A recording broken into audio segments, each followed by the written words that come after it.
was being sued for discriminating against those black apartment renters. So the white LGBT community, man, they've been showing anti-black racism for years, practicing anti-black racism for years, all the way up until now. Remember, Jeffrey Dahmer, who was gay, people forget that he's LBGT. He's a serial killer, but people forget that he was a gay man too, who was targeting specific black people. And they knew what he was doing out there in Milwaukee. Milwaukee is a place that was known for sex trafficking. It was a known sex hub. So his actions were known. This stuff is big. Ed Buck, as we know out here in Hollywood, a gay white man who was targeting black men. So we're getting deep into this thing. And that's something that a lot of folks don't talk about, the racial element of these people targeting black folks sexually. It's heavy. It's going to be a heavy piece.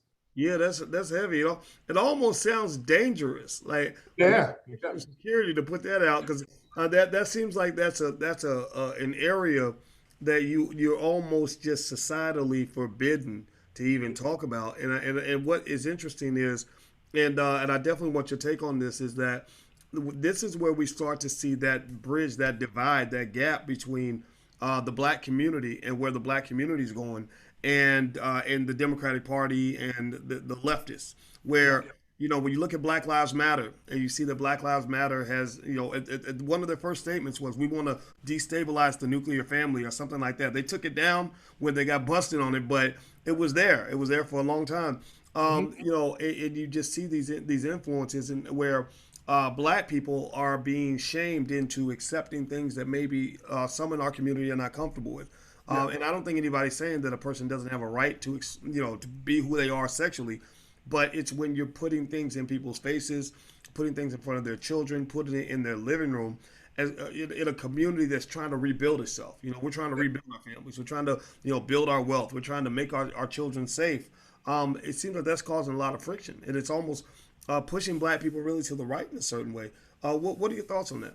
That's absolutely true, man, because see, they've been trying to break up the black family and break our spirit. This is modern day buck breaking. In slavery, in order to break the family, especially the man, they would actually rape the black man. Now it's more high tech. They're telling us, okay, look, out here in Chicago, we're going to put LGBT history in the schools and you better accept it. And I always ask people, what the hell is LGBT history? What exactly are you going to teach people?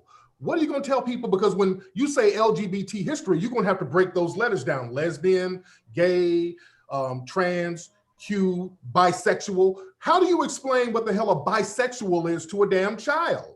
And then people start getting offensive. But no, we have to ask this stuff.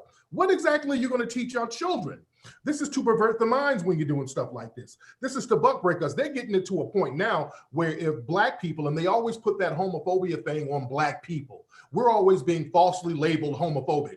That's because if a person wants to rape a black man, or a transsexual wants to go out here and get with a black person and not tell what their sexual status is and try to take sexual advantage of a black person, if we reject that, they're trying to criminalize that now. That's why they're giving LGBT people all of these civil rights protections. So it's very heavy. We got to look at it in the context of what are they really trying to do.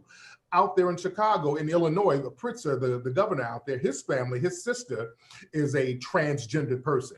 These people are very wealthy. They're very powerful out there. This is why a lot of stuff is going on out there in Chicago with the schools. This is why they got Lori Lightfoot, who's pushing that LGBT agenda out there. They push a lot of things out there in Chicago, and they know that it will spread out nationwide because that's in the center of the country.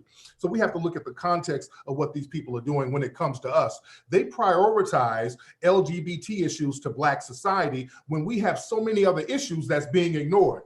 They don't give us money for adequate housing. They don't give us money for adequate schooling. They don't give us money for adequate education. They don't give us money for adequate health care, but they're going to give us billions of dollars to promote an LGBT agenda in Black society.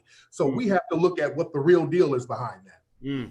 Wow. Well, you know what? I'll tell you, man. I think that I think that the great thing about what you do is, I think that there's not enough representation amongst just heterosexual black males who are advocating solely for the black community.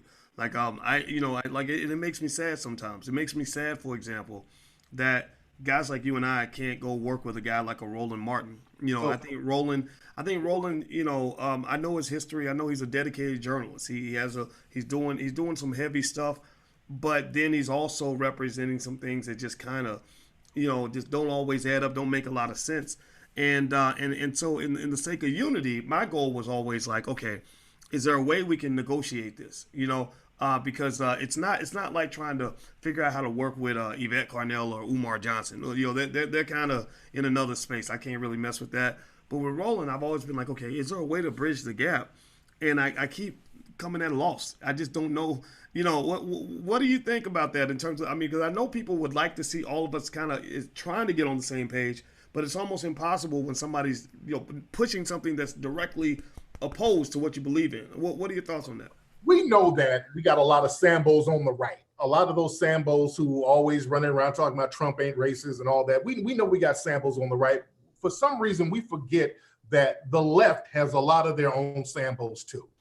Roland has consistently done sucker ass stuff to undermine Black society for his own benefit. Roland, let's keep it real. Roland Martin is a big juicy coon. He's not going to do anything for nobody except himself. He starts splaining and babbling all the time when you call him out. Roland has not done anything progressive for Black society. His big jolly ass has been out here trying to get a damn job for himself so he can load up on butter biscuits with extra syrup. That dude has done nothing for Black society. He's always, always, always been about Roland Martin business and babbling his way when people call him out on that. That's the last person we need trying to rock with us because, again, he's not a foundational Black American. This dude, he comes from an immigrant background, so he's always trying to do things to undermine us and then act as our representative. This is why I say the only people who need to represent foundational Black Americans are people who are from foundational Black American backgrounds. We should represent us. We should have all of these people who act like tethers trying to represent us because they always do little janky stuff. Like Candace Owens, they try to put her